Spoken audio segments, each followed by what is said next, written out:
नमस्कार दोस्तों। अगर एक ही घर में एक साथ चार बेटियां जन्म लें तो क्या वे खुशियों का कारण होंगी या अनिष्ट का संकेत। एक ऐसे ही अंधविश्वासी गांव की कहानी जहां एक मासूम लड़की को सिर्फ एक पर्ची के आधार पर भाग्यहीन घोषित कर दिया गया। लेकिन क्या सच में वह भाग्यहीन थी या उसके भीतर छिपा था असली भाग्य। चलिए शुरू करते हैं आज की ये दिल छू लेने वाली कहानी। भारत के एक छोटे से गांव में एक स्त्री रहती थी। उसका जीवन साधारण था, लेकिन एक दिन उसके जीवन में एक अनोखी घटना घटी। उसने एक साथ चार कन्याओं को जन्म दिया। यह बात पूरे गांव में आग की तरह फैल गई।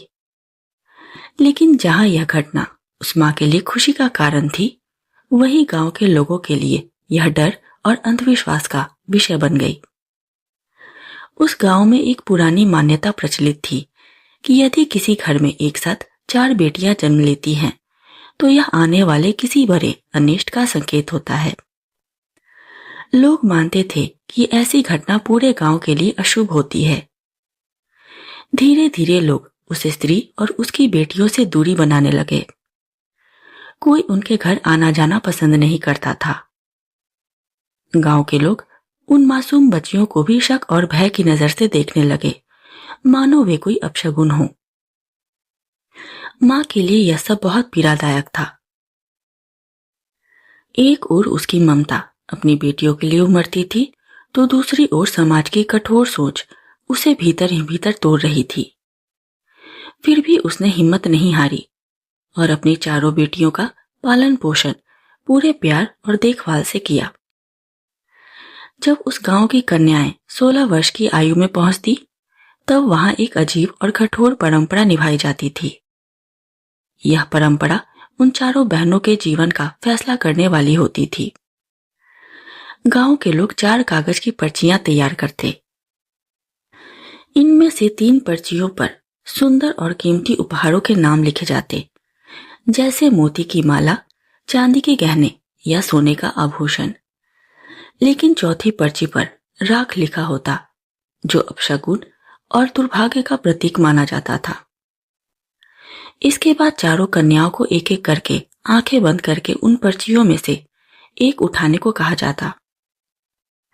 जिस कन्या के हाथ में जो पर्ची आती, उसी के अनुसार उसका भाग्य तय मान लिया जाता।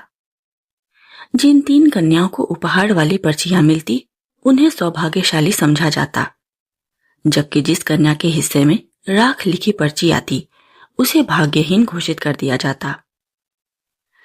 समय बीतते बीतते वह दिन भी आ गया जब उस स्त्री की चारों बेटियां 16 वर्ष की हो गईं। गांव की पुरानी परंपरा के अनुसार अब उनके भाग्य का निर्णय किया जाना था। गांव के लोगों ने 4 कागज की पर्चियां तैयार की। 3 पर्चियों पर सुंदर और कीमती उपहारों के नाम लिखे गए। एक पर मोती की माला, दूसरी पर चांदी के फूलों का हार और तीसरी पर सोने का शीश फूल। लेकिन चौथी पर्ची पर राख लिखा गया, जो दुर्भाग्य का प्रतीक माना जाता था। अब चारों बहनों को एक एक करके आंखें बंद करके पर्ची उठाने के लिए कहा गया। माहौल में एक अजीब सा तनाव और उत्सुकता थी। सबसे बड़ी बहन ने पर्ची उठाई। उसके भाग्य में मोती की माला निकली। दूसरी बहन को चांदी का हार मिला और तीसरी को सोने का शीश फूल।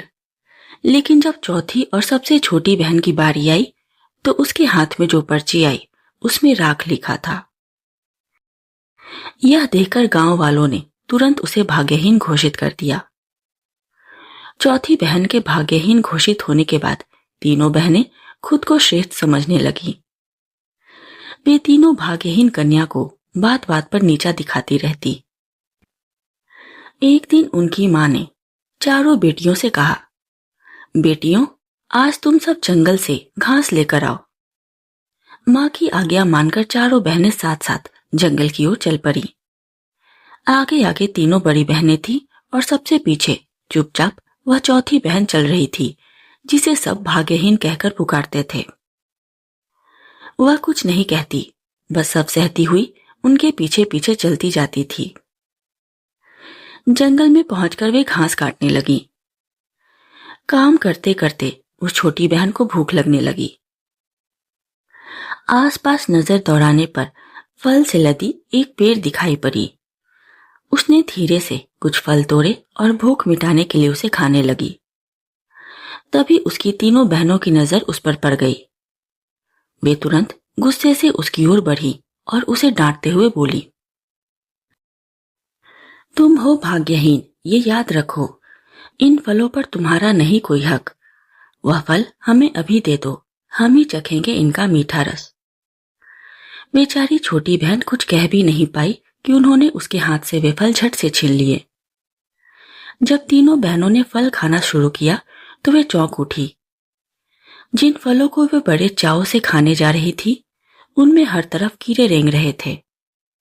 उनका मन घिन से भर गया। उन्होंने तुरंत वह फल फेंक दी और नाराज होकर पीछे हट गई। कुछ ही दूरी पर खड़ी वह भाग्यहीन कहे जाने वाली बहन यह सब देख रही थी। वह धीरे से आगे बढ़ी, उस फेंकी हुई फल को उठाया और अपने हाथ में ले लिया। जैसे ही फल उसके हाथ में आई, एक चमत्कार सा हुआ। जिन फलों में अभी अभी कीड़े भरे थे, वे एकदम साफ और ताजा दिखाई देने लगे। कहीं कोई कीड़ा नहीं था। वह मुस्कुराई और आराम से फल खाने लगी। उसे वे फल बेहद मीठे और स्वादिष्ट लगे। थोड़ा आगे बढ़ने पर उस भाग्यहीन कहे जाने वाली लड़की को अंगूर की बेल दिखाई दी। बेल हरे भरे और रसीले अंगूरों से लदी हुई थी। उसने एक टहनी तोड़ी और धीरे धीरे अंगूर खाने लगी। तभी उसकी तीनों बहनों ने उसे देख लिया। वे तुरंत उसके पास आईं और उससे अंगूर की टहनी छीन ली। ये अंगूर हमारे हिस्से के, तुम क्यों इन्हें उठाती हो? दे दो टहनी अभी हमें, क्यों बात बढ़ाती हो? ऐसा कहकर वे खुद खाने लगी। लेकिन जैसे ही उन्होंने अंगूर खाना शुरू किया, उन पर ढेर सारी चींटियां दिखाई देने लगी। यह देखकर उनका मन घिन से भर गया और उन्होंने वह टहनी तुरंत फेंक दी। वही टहनी भाग्यहीन बहन ने चुपचाप उठाई। जैसे ही उसने उसे अपने हाथ में लिया, सारी चींटियां गायब हो गईं और अंगूर फिर से साफ और ताजा हो गए। वह आराम से मीठे अंगूर खाने लगी। दूसरे दिन मां के कहने पर चारों बहनें लकड़ी लेने फिर जंगल की ओर निकल पड़ी। चलते चलते अचानक उन्हें दूर एक भव्य महल दिखाई दिया। जिज्ञासा से भरी वे चारों उसके पास पहुंची और धीरे धीरे भीतर चली गईं। महल के भीतर का दृश्य देखकर वे हैरान रह गईं। एक ओर सुंदर घोड़ा बंधा था और दूसरी ओर बड़े बड़े थालों में तरह तरह के स्वादिष्ट व्यंजन सजे हुए थे, मानो किसी बड़े उत्सव की तैयारी हो। यह देखकर तीनों बड़ी बहनों के मुंह में पानी आ गया। वे तुरंत उन थालों के पास जाकर पकवान खाने लगी।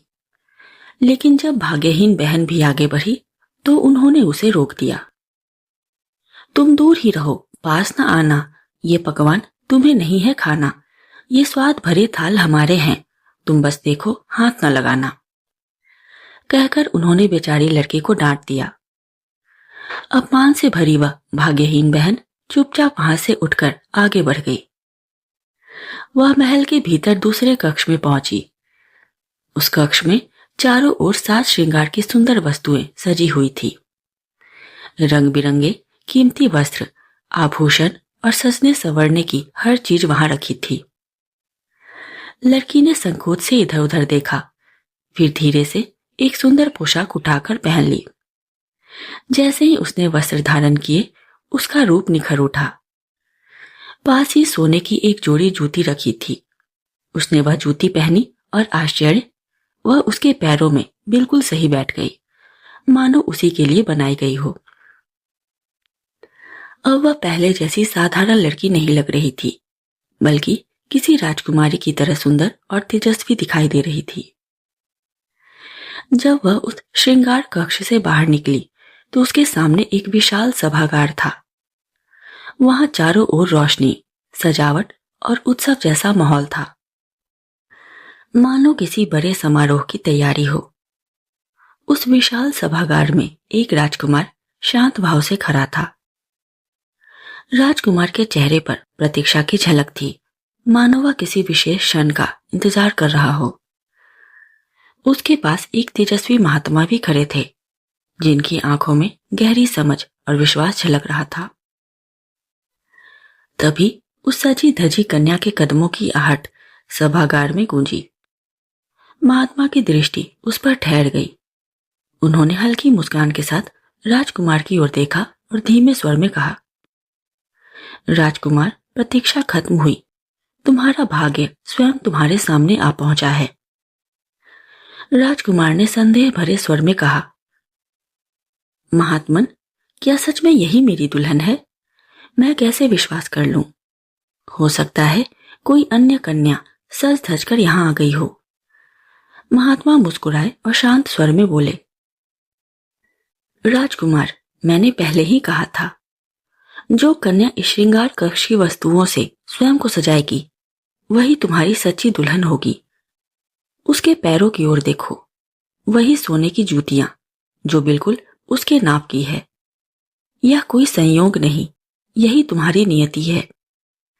फिर महात्मा ने उस भाग्यहीन कहे जाने वाली कन्या को एक सुंदर फूलों की माला थमाते हुए कहा, बेटी, तुम ही इस राजकुमार की सच्ची दुल्हन हो। अब तुम इसके गले में माला डाल दो। लड़की ने संकोच और विनम्रता के साथ माला उठाई और राजकुमार के गले में डाल दिया। उसी क्षण वहां उत्सव का माहौल और भी उज्जवल हो गया, मानो स्वयं भाग्य ने उसकी सच्चाई को स्वीकार कर लिया हो। थोड़ी ही देर में उसकी तीनों बहनें भी वहां पहुंच गईं। सामने का दृश्य देखकर वे स्तब्ध रह गईं। जिसे वे हमेशा भाग्यहीन कहकर तिरस्कृत करती थी, वही आज सम्मान, स्नेह और सौभाग्य से घिरी खड़ी थी।